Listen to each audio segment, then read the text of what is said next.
Dear students, welcome to the classes of Array Academy. Today we are studying fundamentals of partnership and especially it is adjustment for incorrect appropriation in the past or past adjustments. मतलब गलती से profit and loss account से appropriation account से कुछ interest on capital हो, interest on drugs हो, इसका गलती हो गया, अप्रोप्रिएशन गलती से हो गया, उसका रेक्टिफाई कैसे करेंगे? क्वेश्चन है Ram Mohan and Sohan sharing profits and losses equally having opening capitals of 1,20,000, 90,000 and 60,000 respectively. For the year ended 31st March of the current year, interest was credited to them at 6% instead of 5%. Interest उनको 6% के जगह पे credited to them at 6% instead of 5%. 5% interest देना चाहिए, उनको गलती से 6% दे दिया. तो पास द एडजस्टमेंट जर्नल एंट्री. तो इस केस में हम क्या करेंगे ना, जर्नल एंट्री कैसे पास करेंगे? प्रॉब्लम क्या है इसमें ना, इनको इंटरेस्ट ऑन कैपिटल मिलना चाहिए 5%, बट हमने इनको 1% एक्स्ट्रा दे दिया.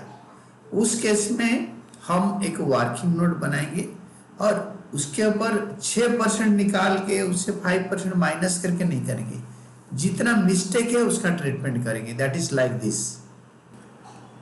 इसमें क्या है ना, सबसे पहले आप एक काम करो, स्टेटमेंट से एडजस्टमेंट बनाओ और ये तीनों का, राम मोहन सोहन और फार्म का, सबका डेबिट क्रेडिट लिखो और रुपीज लिखो. इनका इंटरेस्ट ऑन कैपिटल इन लोगों को एक्स्ट्रा दे दिया 1%. We have given them 1% extra. 6% दे दिया, 5% देना था, तो उनसे 1% वापस ले लो. राम मोहन सोहन से, तीनों से, राम मोहन सोहन से 1% आप 6% निकालो और उससे 5% माइनस करो, जो आंसर मिलेगा डायरेक्ट 1% लो. Interest on capital excess credited due to mistake, गलती से 1% दे दिया, यानी 1,20,000 का 2 जीरो काट के लिख दो. मतलब इनसे, इनको पार्टनर को लेना होता है तो क्रेडिट, तो पार्टनर को वापस देना होता है तो डेबिट. ये आपको अच्छी तरह स्टार्टिंग से समझाया था.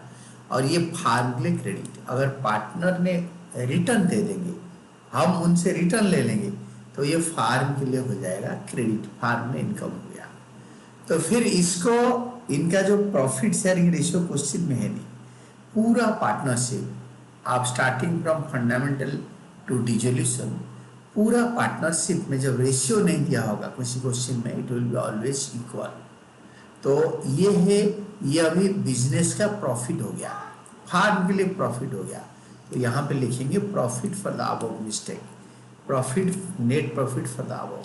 ये 2700 को प्रॉफिट शेयरिंग रेशियो में डिस्ट्रीब्यूट कर देंगे. रेशियो नहीं तो इक्वल, तो पार्टनर अभी लेंगे प्रॉफिट 900, क्रेडिट करो पार्टनर को, फार्म के लिए डेबिट हो जाएगा. तो अभी सारे कॉलम्स टोटल करो, जो कॉलम बड़ा है वही का आंसर होगा. यानी राम्स करेंट अकाउंट डेबिटेड 300, यहाँ पे कैपिटल से फिक्स नहीं है, तो राम्स कैपिटल अकाउंट डेबिटेड 300, बाकी ये दोनों इक्वल है.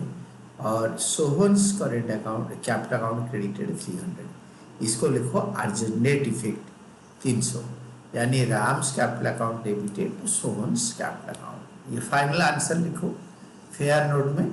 This is Ram's capital account debited to Sohan's capital account. Narration लिख दो, adjustment journal entry pass to rectify the excess credit of interest on capital, that is how much ना, 1%, 300.